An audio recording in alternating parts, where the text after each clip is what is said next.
يا أيها الذين آمنوا استعينوا بالصبر والصلاة إن الله مع الصابرين ولا تقولوا لمن يقتل في سبيل الله أموات بل أحياء ولكن لا تشعرون. السلام عليكم ورحمة الله. ಅಲ್ಹಮ್ದುಲಿಲ್ಲಾಹ್ ವಸ್ಸಲಾತು ವಸ್ಸಲಾಮು ಅಲಾ ರಸೂಲಿಲ್ಲಾಹ್ ವಬಾದ್. ಆತ್ಮೀಯ ಬಂಧುಗಳೇ, ಕಳೆದ ಮಾರ್ಚ್ 15ರ ಶುಕ್ರವಾರ ನ್ಯೂಜಿಲೆಂಡ್ನ ಮಸ್ಜಿದ್ ಅಲ್ ನೂರ್ನ ಶುಕ್ರವಾರದ ನಮಾಜ್ನಲ್ಲಿ ಮುಸ್ಲಿಮರ ಮೇಲೆ ಯದ್ವಾತದ್ದ ಗುಂಡು ಹಾರಿಸಿ ಭೀಕರ ಆಕ್ರಮಣ ನಡೆಸಿದಂತಹ ಆಸ್ಟ್ರೇಲಿಯನ್ ಒಬ್ಬ ಭೀಕರವಾದಿ ಉಗ್ರವಾದಿಯೊಬ್ಬನ ಕಿರಾತಕ ಕೃತ್ಯಗಳಿಂದ ಸುಮಾರು 50 ಮುಸ್ಲಿಮರ ಮಾರಣಹೋಮ ನಡೆದದ್ದು ನಮಗೆಲ್ಲರಿಗೂ ತಿಳಿದಂತಹ ಅತ್ಯಂತ ದುಃಖಕರ ಸಂಗತಿ. ಈ ವಿಚಾರವಾಗಿ ಮುಸ್ಲಿಮರಾದ ನಮಗೆ ಅಲ್ಲಾಹನ ಕಡೆಯಿಂದ ಬಂದಂತಹ ಪರೀಕ್ಷೆಯನ್ನು ಅದೇ ರೀತಿ ತಿಳಿದುಕೊಳ್ಳಬೇಕಾದಂಥ ಅನಿವಾರ್ಯತೆ ನಮ್ಮಲ್ಲಿದೆ. ನಾನೊಬ್ಬ ಮುಸ್ಲಿಂ ಎಂದ ಕಾರಣಕ್ಕಾಗಿ ಅಲ್ಲಾಹನು ಅಷ್ಟು ಸುಲಭವಾಗಿ ಅವನನ್ನು ಬಿಟ್ಟು ಬಿಡುತ್ತಾನೆ, ಪರೀಕ್ಷೆಗೊಳಪಡಿಸದೆ ಅವನನ್ನು ನಿರಾಯಾಸವಾಗಿ ಬಿಟ್ಟು ಬಿಡುತ್ತಾನೆ ಎಂಬುದು ಯಾವತ್ತೂ ಕೂಡ ನಮಗೆ ಚಿಂತಿಸಲು ಸಾಧ್ಯವಿಲ್ಲ. ಅಲ್ಲಾಹ್ ನಮ್ಮನ್ನು ಪರೀಕ್ಷೆಗೊಳಪಡಿಸುತ್ತಾನೆ ಎಂಬುದನ್ನು ಹೇಳುತ್ತಾನೆ. ಹಸಿಬನ್ನಾಸು ಅಯ್ಯುತ್ರಕು, ಜನರು ಭಾವಿಸಿಬಿಟ್ಟಿದ್ದಾರೆ ಅವರನ್ನು ಹಾಗೆ ಬಿಟ್ಟು ಬಿಡಲಾಗುವುದೆಂದು. ಅಯ್ಯಕೂಲು ಆಮನ್ನ, ನಾವು ವಿಶ್ವಾಸಿಗಳಾಗಿದ್ದೇವೆ ಎಂಬ ಕಾರಣಕ್ಕಾಗಿ. ಒಹುಂ ಲಾ ಯುಫ್ತನೂನ್, ಅವರಿಗೆ ಪರೀಕ್ಷೆಗೆ ಒಳಪಡಲು ಬರುವುದಿಲ್ಲವೇ? ಅಲ್ಲಾಹ್ ಹೇಳ್ತಾನೆ, ಇದು ಇವರಿಗೆ ಮುಂಚಿನವರಿಗೂ ಅಂದರೆ ಈಗಿನ ಮುಸ್ಲಿಮರಿಗೆ ಮುಂಚಿನವರು ಯಾರಿದ್ದಾರೋ ಅವರನ್ನು ಪರೀಕ್ಷೆಗೊಳಪಡಿಸಲಾಗಿತ್ತು. ಎಲ್ಲರಿಗೂ ಪರೀಕ್ಷೆಯನ್ನು ಎದುರಿಸಲಿಕ್ಕೆ ಬಂದಿತ್ತು. ಅಲ್ಲಾಹ್ ಆ ಪರೀಕ್ಷೆಯ ಮೂಲಕ ತಿಳಿಯಲಿಕ್ಕೆ ಬಯಸುತ್ತಾನೆ, ನಾನು ವಿಶ್ವಾಸಿ ಎಂದು ಯಾರೆಲ್ಲ ಹೇಳಿದ್ದಾರೋ ಅವರಲ್ಲಿ ಸತ್ಯಸಂಧತೆಯಿಂದ ಹೇಳಿದವರು ಯಾರು, ಅದರಲ್ಲಿ ಸತ್ಯಸಂಧತೆ ಇಲ್ಲದವರು ಯಾರು ಎಂಬುದನ್ನು ಅಲ್ಲಾಹ್ ಪರೀಕ್ಷೆಗೊಳಪಡಿಸುತ್ತಾನೆ. ಹಾಗೆ ಅಲ್ಲಾಹ್ ಹೇಳುತ್ತಾನೆ, ವಸ್ತಾಯಿನು ಬಿಸ್ಸಬ್ರ್ ಯಾ ಅಯ್ಯುಹಲ್ಲದೀನ ಆಮನು, ಹೇ ಸತ್ಯವಿಶ್ವಾಸಿಗಳೇ ನೀವು ಅಲ್ಲಾಹನನ್ನು ಭಯಪಡಿರಿ. ವಸ್ತಾಯಿನು ಬಿಸ್ಸಬ್ರಿ ವಸ್ಸಲಾ, ನೀವು ಅಲ್ಲಾಹನೊಂದಿಗೆ ಸಹಾಯ ಯಾಚಿಸಿರಿ. ಬಿಸ್ಸಬ್ರ್ ಕ್ಷಮಾಶೀಲತೆಯೊಂದಿಗೆ, ಸಹನೆಯೊಂದಿಗೆ, ವಸ್ಸಲಾ ನಮಾಜ್ನೊಂದಿಗೆ ಅಲ್ಲಾಹನ ಸಹಾಯವನ್ನು ಯಾಚಿಸಿರಿ. ಇಲ್ಲಿ ನಡೆದಿರುವುದು ಕೂಡ ನಮಾಜ್ನ ಸಂದರ್ಭದಲ್ಲಾಗಿದೆ. ಅಲ್ಲಾಹನ ಪರೀಕ್ಷೆ ಆ ಕಡೆ ಬಂದಿದ್ದು ಕೂಡ ಕ್ಷಮೆ ಅಥವಾ ಸಹನಶೀಲತೆ ಜೊತೆಗೆ ನಮಾಜ್, ಇದರ ಎರಡನ್ನು ಮುಂದಿಟ್ಟುಕೊಂಡು ಅಲ್ಲಾಹನಲ್ಲಿ ಸಹಾಯ ಯಾಚಿಸಿರಿ. ಕಾರಣ ಅಲ್ಲಾಹ್ ಸುಬ್ಹಾನಹು ವ ತಆಲಾ ಇರುವುದು ಸಹನಶೀಲರೊಂದಿಗೆ ಆಗಿರುತ್ತದೆ. ಅದರ ನಂತರ ಅಲ್ಲಾಹ್ ಹೇಳುತ್ತಾನೆ, ವಲಾ ತಖೂಲು ಲಿಮನ್ ಯುಕ್ತಲ್ ಫೀ ಸಬೀಲಿಲ್ಲಾಹ್ ಅಮ್ವಾತ್, ಈ ಅಲ್ಲಾಹನ ಮಾರ್ಗದಲ್ಲಿ ಯಾರು ಮೃತರಾಗಿದ್ದಾರೋ ಅವರನ್ನು ಎಂದಿಗೂ ನೀವು ಸತ್ತವರು ಎಂದು ಹೇಳಬೇಡಿರಿ. ಬದಲಿಗೆ ಅಲ್ಲಾಹನ ಬಳಿ ಅವರು ಜೀವಂತರಿದ್ದಾರೆ, ಆದರೆ ನಿಮಗೆ ಅದರ ಪರಿವೇ ಇರುವುದಿಲ್ಲ, ಅದರ ಅರಿವು ನಿಮಗಿರುವುದಿಲ್ಲ ಎಂಬುದಾಗಿ. ಅಲ್ಲಾಹನ ಕಡೆಯಿಂದ ಬರುವಂಥ ಪರೀಕ್ಷೆ ಅದು ಕೆಲವೊಮ್ಮೆ ಜೀವಹಾನಿ, ಪ್ರಾಣಹಾನಿ, ಮನುಷ್ಯರು ಉಪಯೋಗಿಸುವಂತಹ ಅವರ ಸವಲತ್ತುಗಳು, ಹಲವು ರೀತಿಯ ರೋಗ ರುಜಿನಗಳು ಯಾವ ಕಡೆಯಿಂದಲೂ ಬರ್ಬೋದು. ಆಗ ಅಲ್ಲಾಹ್ ನಮಗೆಲ್ಲರಿಗೂ ಹೇಳಿರುವುದು ಅವನ ಬಗ್ಗೆ ನೆನಪಿಸಲಿಕ್ಕಾಗಿ, ಇನ್ನಾ ಲಿಲ್ಲಾಹಿ ವ ಇನ್ನಾ ಇಲೈಹಿ ರಾಜಿಊನ್, ನಿಶ್ಚಯವಾಗಿಯೂ ನಾವೆಲ್ಲರೂ ಅಲ್ಲಾಹನವರು, ಅಲ್ಲಾಹನ ಕಡೆಗೆ ಮರಳಿ ಹೋಗಲಿಕ್ಕಿರುವವರು. ಮನುಷ್ಯ ತನ್ನ ಪ್ರಭುವನ್ನು ಹೆಚ್ಚು ಹೆಚ್ಚು ಸ್ಮರಿಸಲಿಕ್ಕಿರುವಂತಹ ಕೆಲವು ಸನ್ನಿವೇಶಗಳಾಗಿರ್ತವೆ ಇಂತಹ ಪರೀಕ್ಷೆಯ ವೇಳೆಗಳು. ಆ ರೀತಿಯ ಚಿಂತನೆಯಿಂದ ಮನುಷ್ಯನಿಗೆ ಸಾಂತ್ವನ ಸಿಗುತ್ತದೆ, ಮನುಷ್ಯನಿಗೆ ಇದರಿಂದ ಸಮಾಧಾನ, ಶಾಂತಿ ಸಿಗುತ್ತದೆ. ಇದು ಅಲ್ಲಾಹನ ಕಡೆಯಿಂದ ಬಂದಿರುವಂತಹ ಸಂದೇಶ. ನೋಡಿ, ಇಸ್ಲಾಮನ್ನು ತುಳಿಯಲಿಕ್ಕೆ ಆರಂಭಿಸಿದ್ದು ಇಂದು ನಿನ್ನೆಯ ಕಥೆಯಲ್ಲ.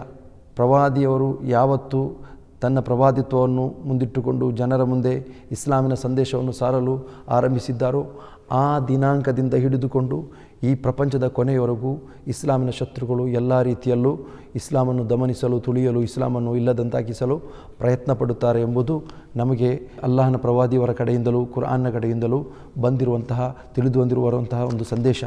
ಅಲ್ಲಾಹನು ಹೇಳುತ್ತಾನೆ, ಯುರೀದೂನ ಲಿಯುತ್ಫಿಉ ನೂರಲ್ಲಾಹಿ ಬಿಅಫ್ವಾಹಿಹಿಮ್ ವಯಅಬಲ್ಲಾಹು ಇಲ್ಲಾ ಯುತಿಮ್ಮ ನೂರಹು ವಲೌ ಕರಿಹಲ್ ಕಾಫಿರೂನ್. ಅವರು ತಮ್ಮ ಬಾಯಿಗಳಿಂದ ಇಸ್ಲಾಮಿನ ಪ್ರಕಾಶವನ್ನು ಊದಿ ನಂದಿಸಲು ಪ್ರಯತ್ನ ಪಡುತ್ತಾರೆ. ಅಲ್ಲಾಹನು ತನ್ನ ಪ್ರಕಾಶವನ್ನು ಪೂರ್ಣ ಮಾಡದೆ ಬಿಟ್ಟು ಬಿಡುವುದೇ ಇಲ್ಲ. ಅದು ಅವಿಶ್ವಾಸಿಗಳಿಗೆ, ಇಸ್ಲಾಮಿನ ಶತ್ರುಗಳಿಗೆ ಅಪ್ರಿಯವಾದರೂ ಸರಿ. ಇಸ್ಲಾಮನ್ನು ಇಲ್ಲದಂತಾಗಿಸಲು ಅವರು ಮಾಡುವಂಥ ಪ್ರಯತ್ನಗಳು ಅಷ್ಟಿಷ್ಟಲ್ಲ. ಅದು ಅವರು ಕೆಲವೊಮ್ಮೆ ವ್ಯಕ್ತಿಗತವಾಗಿಯೂ ಸಾಮೂಹಿಕವಾಗಿಯೂ ತಮ್ಮ ಕೈಯಲ್ಲಿ ಆಗುವಂತಹ ಎಲ್ಲ ರೀತಿಯ ಸವಲತ್ತುಗಳನ್ನು ಉಪಯೋಗಿಸಿಕೊಂಡು ಇಸ್ಲಾಮಿನ ವಿರುದ್ಧ, ಮುಸ್ಲಿಮರ ವಿರುದ್ಧ ಮಸಲತ್ತು ನಡೆಸುತ್ತಾರೆ, ಇಸ್ಲಾಮಿನ ವಿರುದ್ಧ ಹುನ್ನಾರ ನಡೆಸುತ್ತಾರೆ. ಅದು ಮುಸ್ಲಿಮರಿಗೆ ಯಾವುದು ಹೊಸತೇನಲ್ಲ. ಆದ್ದರಿಂದ ಅಲ್ಲಾಹನ ಕಡೆಯಿಂದ ಬಂದಂತಹ ಸಮಾಧಾನ, ಶಾಂತಿ ಈ ವಿಚಾರವಾಗಿ ಮುಸ್ಲಿಮರಿಗೆ ನೆಮ್ಮದಿ ಹಾಗೂ ಮುಸ್ಲಿಮರಿಗೆ ಇದು ಹೆಚ್ಚು ಶಕ್ತಿಯನ್ನು, ಹೆಚ್ಚು ಧೈರ್ಯವನ್ನು ನೀಡುತ್ತದೆ. ಅಲ್ಲಾಹ್ ಹೇಳುತ್ತಾನೆ, ಹುವಲ್ಲದಿ ಅರ್ಸಲ ರಸೂಲಹು ಬಿಲ್ ಹುದಾ ವದೀನಿಲ್ ಹಕ್. ಅವನಾಗಿದ್ದಾನೆ ತನ್ನ ಸಂದೇಶವಾಹಕರನ್ನು ಸತ್ಯವಾದ ದೀನ್ನೊಂದಿಗೂ ಧರ್ಮದೊಂದಿಗೂ ಅದೇ ರೀತಿ ಪ್ರವಾದಿತ್ವವನ್ನು ನಿಭಾಯಿಸುವ ಜವಾಬ್ದಾರಿಯೊಂದಿಗೂ ಕಳುಹಿಸಿರುತ್ತಾನೆ. ಲಿಯುದ್ಹಿರಹು ಅಲಾ ದೀನಿ ಕುಲ್ಲಿಹಿ, ಸಕಲ ಸಿದ್ಧಾಂತಗಳ ಮೇಲೂ ತನ್ನ ಧರ್ಮವನ್ನು, ಅದರ ಮೇಲ್ಮೆಯನ್ನು ಉಳಿಸಲಿಕ್ಕೆ ಬೇಕಾಗಿ, ಎಲ್ಲದಕ್ಕೆ ಮೇಲಾಗಿ ಧರ್ಮವು ಬರಲಿಕ್ಕಾಗಿ ಅಲ್ಲಾಹ್ ಸುಬ್ಹಾನಹು ವ ತಆಲಾ ತನ್ನ ಪ್ರವಾದಿಯನ್ನು ಸತ್ಯ ಧರ್ಮದೊಂದಿಗೆ ಕಳಿಸಿಕೊಟ್ಟಿರುತ್ತಾನೆ. ಇದನ್ನು ಅವಿಶ್ವಾಸಿಗಳು ಅಪ್ರಿಯವಾದರೂ ಸರಿ, ಅವರಿಗೆ ಅದು ಇಷ್ಟವಾಗದಿದ್ದರೂ ಸರಿ, ಅಲ್ಲಾಹ್ ಸುಬ್ಹಾನಹು ವ ತಆಲಾ ಆ ಧರ್ಮವನ್ನು ಎಲ್ಲದಿಂದಲೂ ಮೇಲಾಗಿ ತರುತ್ತಾನೆ ಎಂಬುದನ್ನು ಅಲ್ಲಾಹನ ಕಡೆಯ ಒಂದು ವಾಗ್ದಾನ. ಈ ವಾಗ್ದಾನವನ್ನು ಅರಿತುಕೊಂಡಂತಹ ಇಸ್ಲಾಮಿನ ಶತ್ರುಗಳು ಅವರೇನು ಮಾಡುತ್ತಾರೆ ಅಂದರೆ, ಇಸ್ಲಾಂ ಅವರ ಮನಸ್ಸಿನಲ್ಲಿ ಯಾವತ್ತೂ ಕೂಡ ಫೋಬಿಯಾ ಉಂಟು ಮಾಡುತ್ತದೆ, ಭಯ ಉಂಟು ಮಾಡುತ್ತದೆ. ಆ ಭಯದ ಕಾರಣದಿಂದಾಗಿ ಅವರೇನು ಮಾಡ್ತಾರೆ, ಮುಸ್ಲಿಮರನ್ನು ದಮನಿಸಲು ನೋಡುತ್ತಾರೆ. ನಿಜವಾಗಿಯೂ ಮುಸ್ಲಿಮರ ದಮನದಿಂದ ಯಾವತ್ತೂ ಕೂಡ ಇಸ್ಲಾಮಿಗೆ ಯಾವುದೇ ರೀತಿಯ ಕಳಂಕವಾಗಿಲ್ಲ, ಯಾವುದೇ ರೀತಿಯ ಹಿನ್ನಡೆ ಉಂಟಾಗಿಲ್ಲ ಎಂಬುದನ್ನು ನಾವು ತಿಳಿದುಕೊಳ್ಳಬೇಕಾಗಿದೆ. ಆದ್ದರಿಂದ ಮುಸ್ಲಿಮರ ಜನಸಂಖ್ಯೆ ಅಲ್ಲ ಇಸ್ಲಾಮಿಗೆ ಹಿರಿಮೆ ತರುವುದು, ಮುಸ್ಲಿಮರಲ್ಲಿರುವ ಇಸ್ಲಾಂ ಆಗಿರುತ್ತದೆ. ಶತ್ರುಗಳು ಯಾವತ್ತೂ ಕೂಡ ಮುಸ್ಲಿಮರ ಜನಸಂಖ್ಯೆಯನ್ನು ದಮನಿಸುವ ಪ್ರಯತ್ನ ಪಟ್ಟರೂ ಕೂಡ ಅವರ ಮುಖ್ಯ ಗುರಿಯಾಗಿರುತ್ತದೆ ಇಸ್ಲಾಮನ್ನು ದಮನಿಸುವುದು, ಇಸ್ಲಾಮನ್ನು ಇಲ್ಲದಂತಾಗಿಸುವುದು.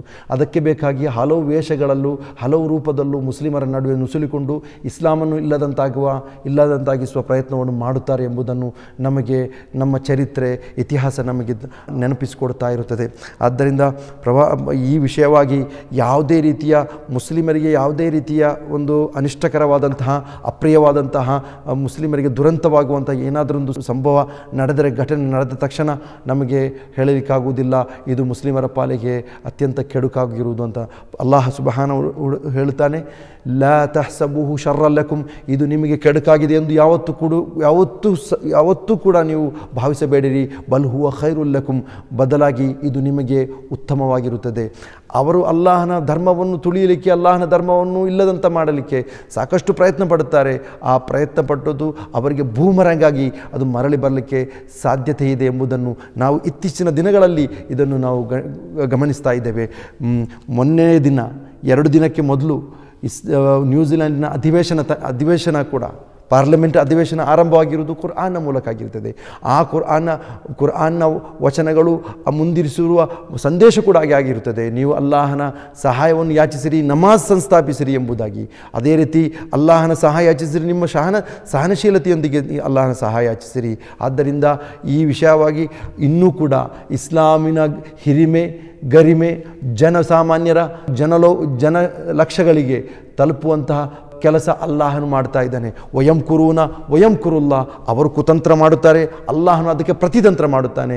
ವಲ್ಲಾಹು ಖೈರುಲ್ ಮಾಕಿರೀನ್, ಅಲ್ಲಾಹನು ಪ್ರತಿತಂತ್ರ ಮಾಡುವವರಲ್ಲಿ ಅತ್ಯಂತ ಉತ್ತಮನಾಗಿದ್ದಾನೆ ಎಂಬುದು ಅಲ್ಲಾಹನ ಕಡೆಯ ಒಂದು ಸಾಂತ್ವನ ನಮಗೆ, ಅಲ್ಲಾಹನ ಕಡೆ ಇರುವಂತಹ ಒಂದು ಸಮಾಧಾನ ನಮಗೆ ಎಂಬುದನ್ನು ನಾವು ತಿಳಿದುಕೊಳ್ಳಬೇಕಾಗಿದೆ. ಸಹೋದರರೇ, ನಾವು ತಿಳಿಯಬೇಕಾದಂಥ ಒಂದು ವಿಚಾರ, ನಮ್ಮಲ್ಲಿ ಮತ್ತು ಇದೇ ರೀತಿಯ ಭಾರತೀಯ ರಂಗದಲ್ಲೂ ಭಾರತದ ಹೊರಗೂ ನಡೆದಿರುವಂತಹ ಮುಸ್ಲಿಮರ ವಿರುದ್ಧ ನಡೆದಂಥ ಆಕ್ರಮಣಗಳಲ್ಲಿರುವಂತಹ ಸ್ಪಂದನ ನೋಡಿ, ಅದಕ್ಕಿರುವಂಥ ಪ್ರತಿಕ್ರಿಯೆ ನೋಡಿ. ಒಂದು ಭಾರತದ ಹೊರಗೆ ನಡೆದಂಥ ಈ ಆಕ್ರಮಣ, ನಮ್ಮ ಮುಂದಿರುವ ಆಕ್ರಮಣದಲ್ಲಿ ಅಲ್ಲಿನ ಸರ್ಕಾರ ಮುಸ್ಲಿಮರ ಕಡೆಗೆ ಎಲ್ಲ ರೀತಿಯ ಬೆಂಬಲದೊಂದಿಗೆ ನಿಂತುಕೊಂಡಿತ್ತು. ಅವರಿಗೆ ಸಾಂತ್ವನ ನೀಡುವಲ್ಲಿ ಅತ್ಯಂತ ಮುತುವರ್ಜಿ ವಹಿಸಿ ಈಗಲೂ ಕೂಡ ಅವರಿಗೆ ಬೇಕಾಗಿರುವಂಥ ಎಲ್ಲ ರೀತಿಯ ಸುರಕ್ಷಿತತೆಯನ್ನು ನೀಡಲು ತಯಾರಾಗಿ ಮುಂದೆ ಬಂತು. ಆದರೆ ನಮಗೆ ದುರದೃಷ್ಟಕರ ಅಂತ ಹೇಳಬಹುದು, ನಮ್ಮ ಭಾರತದ ಮಣ್ಣಿನಲ್ಲಿ ಮುಸ್ಲಿಮರ ವಿರುದ್ಧ ಯಾವುದೇ ರೀತಿಯ ಆಕ್ರಮಣ ಮಾಡಿದವರನ್ನು ಹೀರೋ ಪಟ್ಟ ನೀಡಿ, ಅವನಿಗೆ ಧೀರಶೂರ ಎಂಬ ಪಟ್ಟ ನೀಡಿ ಅವನಿಗೆ ಆಧರಿಸುವಲ್ಲಿ ಸ್ವತಃ ಸರ್ಕಾರವೇ ಮುಂದೆ ನಿಲ್ಲುವಂತಹ ದುರಂತದ ಒಂದು ಸನ್ನಿವೇಶ ನಮ್ಮ ಮುಂದಿರುತ್ತದೆ. ಆದ್ದರಿಂದ ಭಾರತೀಯ ಮುಸ್ಲಿಮರು ಈ ವಿಚಾರವಾಗಿ ಅತ್ಯಂತ ಜಾಗರೂಕತೆಯಿಂದ ಹೆಜ್ಜೆ ಹಾಕಬೇಕು ಎಂಬುದನ್ನು ತಿಳಿಯಬೇಕಿದೆ. ಅತ್ಯಂತ ಜಾಗರೂಕತೆ ಈ ವಿಷಯದಲ್ಲಿ ಏನೆಂದರೆ, ಅಲ್ಲಿ ಅಲ್ಲಾಹ್ ಸುಬ್ಹಾನಹು ತಆಲಾ ಅವರು ಯಾವ ರೀತಿಯ ಮಸಲತ್ತನ್ನು ಕೈಗೊಂಡಿದ್ದಾರೋ ಅದರ ವಿರುದ್ಧ ಮುಸ್ಲಿಮೇತರರೆಲ್ಲರೂ ಆ ಮಸೀದಿಯ ಹೊರಾಂಗಣದಲ್ಲಿ ನಿಂತುಕೊಂಡು ಅಲ್ಲಿನ ಅಜಾನನ್ನು ಅತ್ಯಂತ ತದೇಕ ಚಿತ್ತದಿಂದ ಸುಶ್ರಾವ್ಯವಾದಂತಹ ಆ ಅಜಾನನ್ನು ಕೇಳಿಕೊಂಡು ಯಾವುದೇ ರೀತಿಯ ಚಿಂತನೆಗೊಳಗಾಗದೆ ಕೇವಲ ಅಜಾನ್ನ ಕಡೆಗೆ ಮಾತ್ರ ಕೇಳಿಕೊಂಡು ಅದನ್ನು ಆಲಿಸುತ್ತಾ ನಿಂತಹ ಒಂದು ಸುಂದರ ದೃಶ್ಯವನ್ನು ಕಾಣಲಿಕ್ಕೆ ಸಾಧ್ಯವಾಗುತ್ತದೆ. ಭಾರತೀಯ ಮುಸ್ಲಿಮರಿಗೆ ಇದಕ್ಕೆ ಇರುವಂತಹ ಪರಿಹಾರ ನಾನು ಹೇಳ್ತಾ ಇರೋದು, ಯಾವುದೇ ರೀತಿಯ ಮುಸ್ಲಿಮರ ವಿರುದ್ಧ ಯಾರಾದರೂ ಮಸಲತ್ತು ಕೈಗೊಂಡ್ರೆ ಅದಕ್ಕೆ ಕಾನೂನು ನಿಟ್ಟಿನಲ್ಲಿ ಹೋರಾಡುವ ಜೊತೆಗೆ ಇಸ್ಲಾಮನ್ನು ಪರಿಚಯ ಮಾಡಿಸುವಂಥ ಕೆಲಸವು ಮಾಡಬೇಕಾಗಿದೆ. 50 ಜನರನ್ನು ಒಂದು ಕಡೆಯಿಂದ ಯಾರಾದರೂ ಮುಸ್ಲಿಮರ ಜೀವವನ್ನು ಅವರು ತೆಗೆದುಕೊಂಡಿದ್ದರೆ 50, 500, 5,000, 5 ಲಕ್ಷ ಮುಸ್ಲಿಮರಿಗೆ ಮುಸ್ಲಿಮೇತರಿಗೆ ಇಸ್ಲಾಮನ್ನು ತಲುಪಿಸಿಕೊಡುವಂಥ ಕೆಲಸ ನಮ್ಮಿಂದ ಆಗಬೇಕು. ಇದುವೇ ಅವರಿಗಿರುವಂತಹ ಪ್ರತಿತಂತ್ರ. ಯಾವ ರೀತಿ ಅವರು ಇಸ್ಲಾಮನ್ನು ಅವಮಾನಿಸುವಂಥ, ಇಸ್ಲಾಮನ್ನು ಅವಹೇಳನ ಮಾಡುವಂಥ, ಮುಸ್ಲಿಮರನ್ನು ಅವಹೇಳನ ಮಾಡುವಂತಹ ಅದೇ ಮುಸ್ಲಿಮರಿಗೆ ಭಯವನ್ನು ಬೀಳಿಸುವಂಥ ಕೆಲಸ ಮಾಡುತ್ತಾರೋ ಆ ಕ್ಷಣದಲ್ಲೇ ಇಸ್ಲಾಮನ್ನು ಪ್ರಚಾರ ಮಾಡುವಂತಹ ಒಂದು ವೇದಿಕೆ ನಮ್ಮ ಮುಂದೆ ಸಜ್ಜಾಗಿರುತ್ತದೆ. ಅಲ್ಲಾಹನ ಕಡೆ ಸಿಕ್ಕಿದಂಥ ಒಂದು ಅನುಗ್ರಹವಂತೆ ನಾವು ಹೇಳಬೇಕಾಗಿದೆ. ನೋಡಿ, ಯಾರು ಈ ರೀತಿಯ ಆಕ್ರಮಣಗಳಿಗೆ ತಮ್ಮ ಮಾರ್ಗವಾಗಿ ಸ್ವೀಕಾರ ಮಾಡ್ತಾರೋ ಅವರು ತಿಳಿದುಕೊಳ್ಬೇಕಾದಂಥ ಒಂದು ವಿಷಯ ಏನೆಂದರೆ, ನಿಮಗೆ ಮುಸ್ಲಿಮರ ಬಗ್ಗೆ ಅಲ್ಲ ನಿಮಗೆ ಭಯ, ಇಸ್ಲಾಮಿನ ಬಗ್ಗೆಯಾಗಿದೆ ನಿಮಗಿರುವಂತಹ ಭಯ. ಅದಕ್ಕೆ ಇಸ್ಲಾಮೋಫೋಬಿಯಾ ಅಂತ ಹೇಳ್ತೀವಿ. ಇಸ್ಲಾಮೋಫೋಬಿಯಾ ಒಬ್ಬ ನೀರನ್ನು ನೋಡಿದಾಗ ಅವನಿಗೆ ಉಂಟಾಗುವಂತಹ ಭಯ, ಒಬ್ಬನಿಗೆ ಯಾವುದಾದ್ರೊಂದು ಚಿಕ್ಕ ಪ್ರಾಣಿಯನ್ನು ನೋಡಿದಂಥ ಉಂಟಾಗುವಂತಹ ಭಯ, ಎತ್ತರವನ್ನು ನೋಡಿದಾಗ ಉಂಟಾಗುವಂಥ ಭಯ, ಎಲ್ಲದಕ್ಕೂ ಒಂದು ರೀತಿಯ ಫೋಬಿಯಾ ಅಂತ ಹೇಳ್ತೇವೆ. ಈ ಫೋಬಿಯಾ ಮನುಷ್ಯನನ್ನು ಅತ್ಯಂತ ಅವನ ಶಾಂತಿಯನ್ನು, ಅವನ ಮನಸ್ಸಿನ ನೆಮ್ಮದಿಯನ್ನು ಇಲ್ಲವಾಗಿಸುತ್ತದೆ.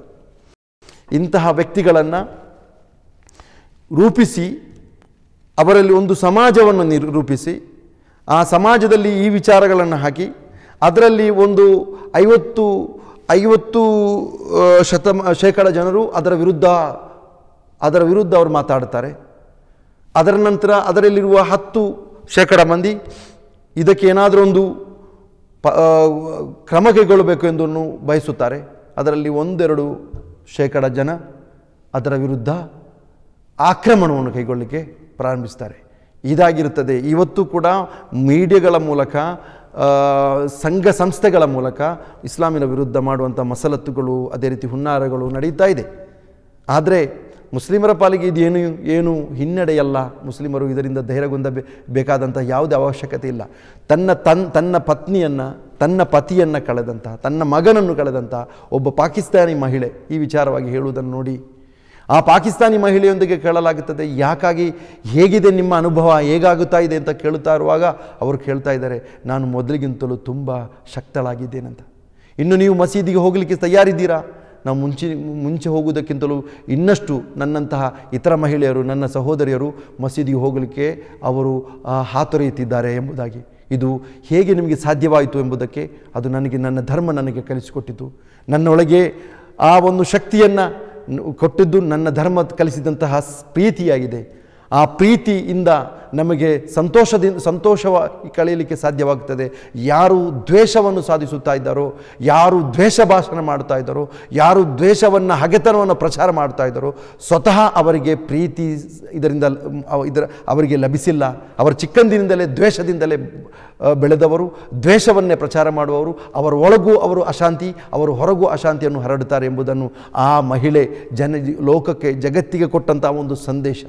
ಆ ಸಂದೇಶದಿಂದ ಯಾವತ್ತೂ ಕೂಡ ಮುಸ್ಲಿಮರಿಗೆ ಇನ್ನಷ್ಟು ಧೈರ್ಯ ಸಿಗುತ್ತದೆ ಹೊರತು ವಿಚಲಿತರಾಗುವಂತಹ ಸಂಭವವೇ ಉದ್ಭವವಾಗುವುದಿಲ್ಲ. My husband, he was like a really nice man. We got married in 1996 and like just after 9 months we had our first son, and that was the happiest time of our life. What do you think inspired him to become a hero on Friday? I know that he was a very brave man, very helpful, very loving. So love can make you do that. What he did, he tried to save people's lives because he was loving. Can you tell us your favourite thing about your son? Right from the childhood, he was a very caring person. He was such an inspiration for our children. And we tell our children to be like Talha. My husband and son, they gave up their lives to save other people. And this is what Allah wants from us. It's a religion of peace and love. Apart from your faith, what keeps you strong at the moment? I think that's the only thing. That's the main thing. I feel like sad and sad for that terrorist. Yeah, I feel pity for him. That he didn't have love in his heart. He had hate, and he can't feel the contentment, the peace, which we can. Will you go back to a masjid, to a mosque soon? Oh yeah, that's the thing that I have learned from this. Nothing can stop me. It just has made me stronger. And this is not just me. I have heard from my other sisters. It has just made us stronger. You are one of the most inspiring people I've ever met. ಆದ್ದರಿಂದ ಸಹೋದರರೇ, ಈ ವ್ಯಕ್ತಿ ಆಕ್ರಮಣ ಮಾಡಿದಂತಹ ಈ ಒಂದು ಉಗ್ರಗಾಮಿ, ಇವನು ತಿಳಿದುಕೊಂಡದ್ದು ನನ್ನ ಬಂದೂಕಿನಿಂದ ಸಾಯುವವರೆಲ್ಲರೂ ನರಕಕ್ಕೆ ಹೋಗ್ತಾರೆ ಎಂಬುದನ್ನು. ಅವನ ನರಕ ಅತ್ಯಂತ ಇಕ್ಕಟ್ಟು, ಅತ್ಯಂತ ಸಂಕುಚಿತವಾದಂಥ ಮನಸ್ಥಿತಿಯಿಂದ ಉಂಟಾದದ್ದು. ಒಬ್ಬ ವ್ಯಕ್ತಿಯನ್ನು ಕೊಂದ ತಕ್ಷಣ ಅವನು ನರಕಕ್ಕೆ ಹೇಗೆ ಹೋಗ್ತಾನೆ, ಇದು ಹೇಳಲಿಕ್ಕೆ ಕಾರಣ ಅವನು ತನ್ನ ಬಂದೂಕಿನಲ್ಲಿ ಬರೆದಿದ್ದಂತಹ ವೆಲ್ಕಮ್ ಟು ಹೆಲ್ ಎಂಬ ಆ ಒಂದು ವಾಕ್ಯ. ಅವನು ತಿಳ್ಕೊಂಡಿದ್ದು ನನ್ನ ಬಂದೂಕಿನಲ್ಲಿ ಸಾಯುವವನು ಒಂದು ನರಕಕ್ಕೆ ಹೋಗ್ತಾನೆ ಎಂಬುದನ್ನು. ನಿಜವಾಗಲೂ ಅಲ್ಲಾಹ್ ಹೇಳೋದು ಅವರನ್ನು ಸತ್ತವರು ಅಂತ. ಅಲ್ಲಾಹನ ಮಾರ್ಗದಲ್ಲಿ ಯಾರು ಹೋರಾಟ ಮಾಡಿ ಅಲ್ಲಾಹನ ಮಾರ್ಗದಲ್ಲಿ ಯಾರು ತೀರಿ ಹೋಗುತ್ತಾರೋ, ಮರಣ ಹೊಂದುತ್ತಾರೋ ಅವರನ್ನು ಸತ್ತವರು ಅಂತ ಹೇಳಬೇಡಿ. ಅವರು ಅಲ್ಲಾಹನ ಬಳಿ ಅಲ್ಲಾಹನ ಕಡೆಯಿಂದ ಎಲ್ಲ ರೀತಿಯ ಸೌಖ್ಯಗಳನ್ನು, ಅಲ್ಲಾಹನ ಅನುಗ್ರಹಗಳನ್ನು ಅನುಭವಿಸುತ್ತಾ ಅವರು ಜೀವಂತರಿದ್ದಾರೆ ಎಂಬುದನ್ನು. ಆದರೆ ನಿಮಗೆ ಅದರ ಯಾವುದೇ ಅರಿವು ಉಂಟಾಗುವುದಿಲ್ಲ. ಆದ್ದರಿಂದ ಅಲ್ಲಾಹನ ಕಡೆಯಿಂದ ಸಿಕ್ಕಂತಹ ಈ ಒಂದು ಸಾಂತ್ವನ ಈ ವ್ಯಕ್ತಿಗಳಿಗೂ ತಲುಪಿಸಿಕೊಡ್ಬೇಕಾದದ್ದು, ಈ ಶಾಂತಿಯ ಸಂದೇಶವನ್ನು ತಲುಪಿಸಿಕೊಡ್ಬೇಕಾಗಿರುವುದು ನಮ್ಮೆಲ್ಲರ ಒಂದು ಅನಿವಾರ್ಯತೆ, ಅದೇ ರೀತಿ ನಮ್ಮ ಜವಾಬ್ದಾರಿಯಾಗಿರುತ್ತದೆ ಎಂಬುದನ್ನು ನಾವು ತಿಳಿದುಕೊಳ್ಳಬೇಕಾಗಿದೆ. ವ್ಯಕ್ತಿಯನ್ನು ಈ ರೀತಿ ರೂಪಿಸುವಲ್ಲಿ ಈ ಪಾಕಿಸ್ತಾನಿ ಮಹಿಳೆಯನ್ನು ರೂಪಿಸಿದ್ದು ಇಸ್ಲಾಂ ಆಗಿದೆ. ಅದೇ ರೀತಿ ಈ ಬಂದೂಕುದಾರಿ ಮಸೀದಿಗೆ ಪ್ರವೇಶಿಸುವ ಮೊದಲು ಅವನು ಬಂದೂಕನ್ನು ಸಿಡಿಸುತ್ತಾ ಮುಂದೆ ಹೋಗುವಾಗ ಬ್ರದರ್ ಓ ಸಹೋದರ ಅಂತ ಕರೆಯಲಿಕ್ಕೆ ಅವನಿಗೆ ಕಲಿಸಿಕೊಟ್ಟಂಥ ಧರ್ಮ ಅದು ಇಸ್ಲಾಂ ಆಗಿದೆ. ಇಸ್ಲಾಂ ಯಾವತ್ತೂ ಕೂಡ ಅಶಾಂತಿಯನ್ನಲ್ಲ, ಶಾಂತಿಯನ್ನು, ಅದೇ ರೀತಿ ಮನುಷ್ಯರಿಗೆ ಬೇಕಾದಂತಹ ಒಂದು ಗುಣನಡತೆಯನ್ನು, ಒಳ್ಳೆಯ ನಡತೆಯನ್ನು ಕಲಿಸಿಕೊಡುವಂತಹ, ಎಲ್ಲರಿಗೂ ಉಪಕಾರಿಯಾಗಿ ಬದುಕಲಿಕ್ಕಿರುವಂತಹ ಒಂದು ಸಂದೇಶವನ್ನು, ಒಂದು ಅಧ್ಯಯನವನ್ನು, ಶಿಕ್ಷಣವನ್ನು ನೀಡುತ್ತದೆ ಎಂಬುದನ್ನು ನಾವು ತಿಳಿದಬೇಕಾಗಿದೆ. ಅವರು ಮರಣ ಹೊಂದಿದಂಥ ಸ್ಥಳ ಅತ್ಯಂತ ಅಚ್ಚುಮೆಚ್ಚಿನ ಸ್ಥಳ, ಅಲ್ಲಾಹನಿಗೆ ಪ್ರೀತಿಪಾತ್ರವಾದಂಥ ಮಸೀದಿ. ಆ ಮಸೀದಿಯಲ್ಲಿ ಅವರು ತೀರಿ ಹೋಗಿದ್ದಾರೆ. ಅದೇ ರೀತಿ ಆ ಮಸೀದಿಯ ಆ ದಿನ, ಆ ಶುಕ್ರವಾರದ ಆ ದಿನ ಅಲ್ಲಾಹನಿಗೆ ಅಚ್ಚುಮೆಚ್ಚಿನ ದಿನವಾಗಿದೆ. ಆದ್ದರಿಂದ ಅಲ್ಲಾಹನ ಕಡೆಯಿಂದ ಅವರಿಗೆ ಹುತಾತ್ಮತೆ, ರಕ್ತಸಾಕ್ಷಿತ್ವ ಸಿಗಲಿಕ್ಕೆ ಸಾಧ್ಯವಿದೆ ಎಂಬ ಒಂದು ಮಹದಾಶಯ ಮುಸ್ಲಿಮರಿಗೆ ಇದೆ. ಅಲ್ಲಾಹನಲ್ಲಿ ಅವರು ಪ್ರಾರ್ಥಿಸುತ್ತಾರೆ, ಅಲ್ಲಾಹ್ ಅವರಿಗೆ ನೀನು ರಕ್ತಸಾಕ್ಷಿತ್ವವನ್ನು ನೀಡು ಎಂಬುದಾಗಿ. ಅದೇ ರೀತಿ ಈ ಇಸ್ಲಾಮಿನ ಬಗ್ಗೆ ತಿಳಿದುಕೊಳ್ಳಲು ಅಲ್ಲಿನ ಜನರು ಈಗಲೂ ಅಲ್ಲಿನ ಮುಸ್ಲಿಮೇತರರು ಹಾತೊರೆಯುತ್ತಾ ಇದ್ದಾರೆ ಇಸ್ಲಾಮಿನ ಬಗ್ಗೆ ತಿಳಿಯಲು. ಈಗ ನನಗೆ ಸಿಕ್ಕಿದಂಥ ಅದರ ಒಂದು ಅರಿವು ಪ್ರಕಾರ 350 ಜನ ಇಸ್ಲಾಂ ಸ್ವೀಕಾರ ಮಾಡಿದ್ದಾರೆ ಎಂಬುದನ್ನು. ಅಲ್ಲಾಹ್ ಅದನ್ನು ಆ ಒಂದು ವಾರ್ತೆಯನ್ನು ಸತ್ಯವನ್ನಾಗಿ ಮಾಡಲಿ. ಇನ್ನೂ ಇನ್ಶಾ ಅಲ್ಲಾಹನ ಸಂದೇಶ ಎಲ್ಲ ಕಡೆಗೆ ತಲುಪಲಿಕ್ಕೆ ಇದು ಸಾಧ್ಯವಾಗುತ್ತದೆ ಎಂಬುದನ್ನು ನಾವು ತಿಳಿದುಕೊಳ್ಳಬೇಕಾಗಿದೆ. ಅಲ್ಲಾಹನ ಕಡೆಯಿಂದ ನಾವು ಸಹಾಯ ಕೇಳ್ತೇವೆ. ಅಲ್ಲಾಹ್ ಸುಬ್ಹಾನಹು ವ ತಆಲಾ ನಮಗೆಲ್ಲರಿಗೂ ಅಲ್ಲಾಹನ ಮಾರ್ಗದಲ್ಲಿ ಇನ್ನಷ್ಟು ಮುನ್ನಡೆಯಲು, ಅಲ್ಲಾಹನ ಸಂದೇಶವನ್ನು ಇತರರಿಗೆ ತಲುಪಿಸಿಕೊಡಲು ನಮಗೆಲ್ಲರಿಗೂ ಸಹಾಯ ನೀಡಲಿ, ಸಹಕಾರ ಅಲ್ಲಾಹನ ಕಡೆಯಿಂದ ಅನುಗ್ರಹ ಬರಲಿ. ಅಲ್ಲಾಹ್ ನಮಗೆಲ್ಲರಿಗೂ ಈ ಒಳಿತಿನ ಇಸ್ಲಾಮನ್ನು ಎಲ್ಲರಿಗೂ ತಲುಪಿಸಿಕೊಡುವಂತಹ ಆ ಪುಣ್ಯ ಕಾರ್ಯವನ್ನು ಕಾರ್ಯವನ್ನು ನಿರ್ವಹಿಸಲು ಗಟ್ಟಿ ಮನಸ್ಸನ್ನು ನೀಡಲಿ, ಅದಕ್ಕಿರುವಂತಹ ಧೈರ್ಯವನ್ನು ಅಲ್ಲಾಹ್ ನೀಡಲಿ. ವಾಖಿರ್ ದಾವಾನಾ ಅಲ್ಹಮ್ದುಲಿಲ್ಲಾಹಿ ರಬ್ಬಿಲ್ ಆಲಮೀನ್. ವಸಲ್ಲಲ್ಲಾಹು ಅಲಾ ನಬೀನಾ ಮುಹಮ್ಮದ್ ವ ಅಲಾ ಆಲಿಹಿ ವಸಹ್ಬಿಹಿ ವಸಲ್ಲಂ.